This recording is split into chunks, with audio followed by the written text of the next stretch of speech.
It's fall, y'all, and we went back up to Virginia recently and met up with Jack's sister who lives in Virginia Beach and who also has an annual pass, and we all headed off to visit our home theme park, Busch Gardens, Williamsburg, to experience their Halloween events. We'll talk about their daytime event that featured fun activities for the family. Then, as the sun fled across the sky and night fell, we found ourselves trapped amid the thrills and chills of Howl-O-Scream 2021. Well, that sounded very dramatic. The nighttime event featured 5 haunted houses, 4 Terror-tories, 5 musical productions, 2 party zones, and 7 of their roller coasters were running all evening as well. We got to experience most of these things, and we'll tell you all about them here. To start with, Alice is going to tell you about the family daytime event that took place in the park's Sesame Street Forest of Fun. It was hosted by The Count. I love The Count.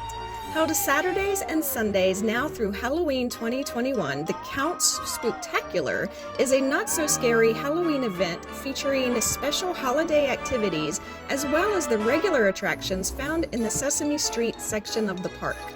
There were meet and greets for kids with Sesame Street characters in their Halloween costumes.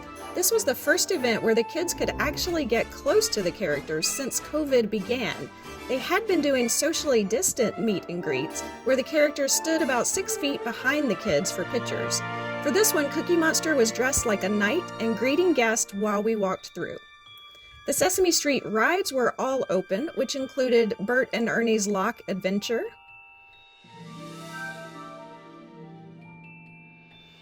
Prince Elmo's Spire,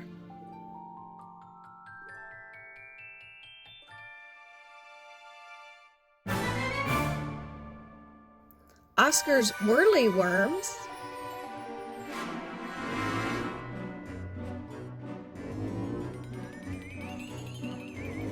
and Grover's Alpine Express Kiddie Coaster. Just for this Halloween event, they set up a hay maze that kids could walk through. Inside the maze were 2 trick-or-treat stations. Kids aged 9 and under were invited to wear their Halloween costume and trick-or-treat here, but also at several other stations near the kids' rides in other parts of the park as well. There was a coloring station where kids could color Sesame Street pictures of characters in Halloween costumes. And there was a dance party that was being held where Sesame Street characters would come out and dance with the kids. This was not going on as we walked through, but a cast member advised us it was happening once each hour. We did catch the Sesame Street Halloween show. It was hosted by The Count, which is why it was called Countdown to Halloween. He was joined on stage by Elmo, Abby Cadabby, Cookie Monster, and Zoe, who all performed song and dance numbers about Halloween and about counting.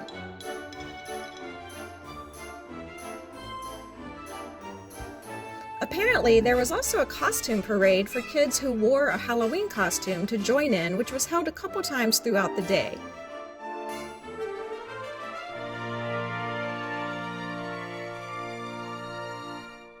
And finally, there was a pumpkin scavenger hunt as well. There were pumpkins posted throughout the park, like this one in the Germany section. Kids could get a clue sheet at the front gate and win some sort of prize for finding all the pumpkins. The Sesame Street area, as well as the other large kids' play area, Land of the Dragons, along with all of the kiddie rides not attached to these areas and the trick-or-treat stations throughout the park, all closed at 5 p.m. Last week we talked about the Halloween events at Kings Dominion near Richmond, Virginia. And in that video, we spent several minutes talking about the park and its layout and its rides. We aren't going to do that today, because we already have a whole playlist on Busch Gardens, Williamsburg. We will put a link to that playlist at the end of this video and in the description below.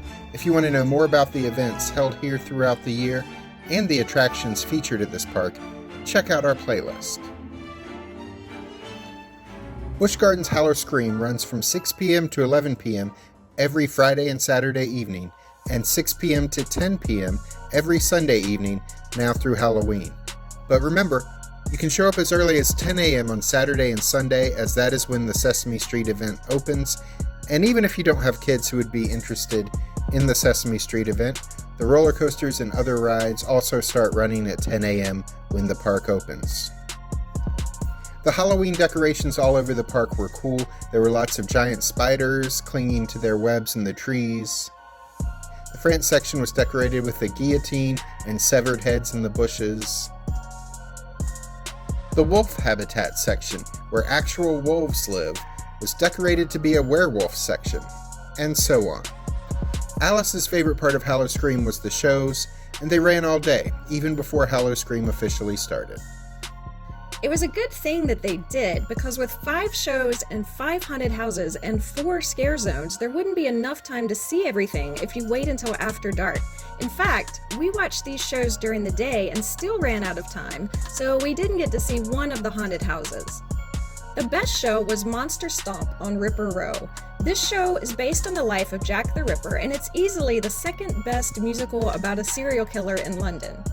The show was not really appropriate for younger audiences due to violence and blood splatter and a scene or two of PG-13 sensuality. But the music and dancing was top-notch. There was a percussion performance using this coffin and hammers and knives that reminded us of the Beat Builders at Universal or the Jammers at Epcot. There was also a cool effect of glow-in-the-dark skeletons dancing. Other shows included the Skeletones, a brass band with some singers who wore skull masks and performed some spooky musical selections. This show, Phantoms of the Fest House, was a singing competition featuring monstrous performers such as a vampire, a werewolf, the Bride of Frankenstein, a ghost, and a witch who looked like Taylor Swift and was named Taylor Switch. This took place in the Oktoberfest food hall, so you can enjoy your meal as these monsters serenade you. Taylor Swift ended up winning. The show Zombeats featured more drumming. This reminded us of the Beat Builders even more. The only show we missed is Jack is Back, featuring the icon of Howl-O-Scream, a pumpkin-headed ghoul named Jack. We actually arrived to watch this show, but it didn't take place at the advertised time.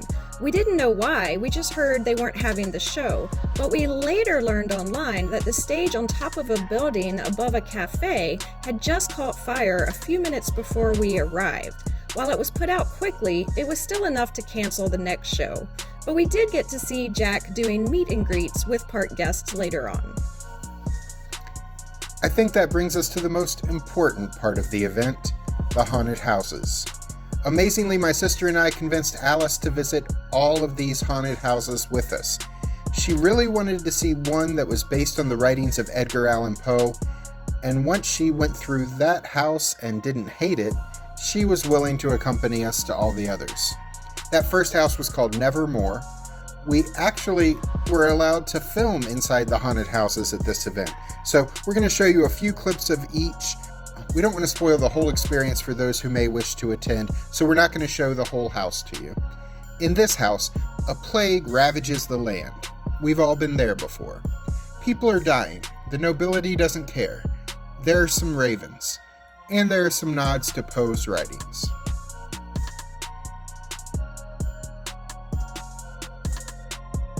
The next house we visited was Circo Sinestro. We walked through some sinister circus tents and saw some pretty disturbing images. Lots of clowns and ringmasters and sideshow performers, a little bit of blood, and some banging noises too.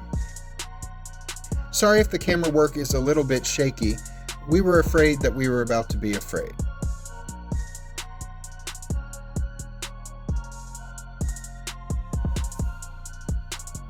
The next house was Dystopia, which features a new dystopian world order. We've been there too. People were in cages. They were being experimented on.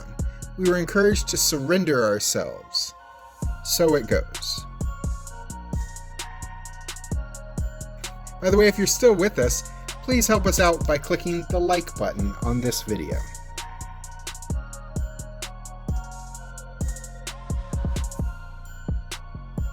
The last house we visited was Killarney Diner. This was a 50s style diner that you would go to back in the day for a burger, fries, and a milkshake.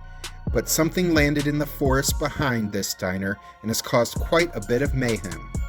They left a murderous trail of carnage throughout the diner, and if you aren't careful, you may end up as the next Blue Plate special. This was a fun one and very well themed.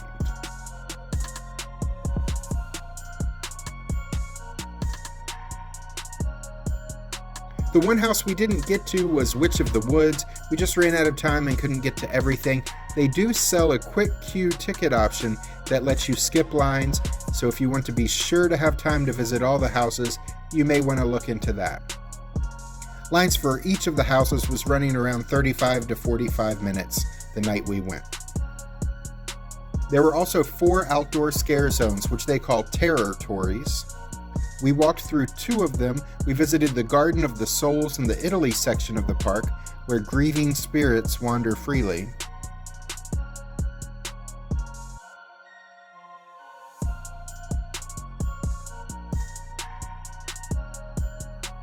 And because it was on its way to the park exit, we walked through Ripper Row in England, which, like the Monster Stomp show, was themed to Jack the Ripper era England, with threats of violence around every corner. Just like our visit last weekend to King's Dominion, Busch Gardens also sold No Boo necklaces for people who do not want to be scared by the roaming monsters. These light-up necklaces are assigned to characters to leave the person alone as they walk through the Terror-tories. Overall, this was a great event. We thought it was very well themed and the houses were really great. The only improvement is that there could have been more beverage kiosks open. They seemed to be spread out and the lines for them were almost as long as the houses, so much so that people started going to the gift shops and buying drinks out of the coolers there, so then those places quickly ran out of beverages, so people spent a good bit of time throughout the night searching for something to drink.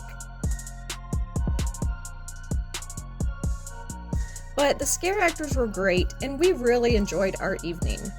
We'll talk more about Halloween events as the season goes on, but we'll sign off for now. I'm Alice. And I'm Jack. Check out our Busch Gardens Williamsburg playlist as well as our recent King's Dominion video, both linked at the end of this episode and in the description. Please consider clicking the subscribe button and the notification bell so YouTube will let you know the next time we're traveling through.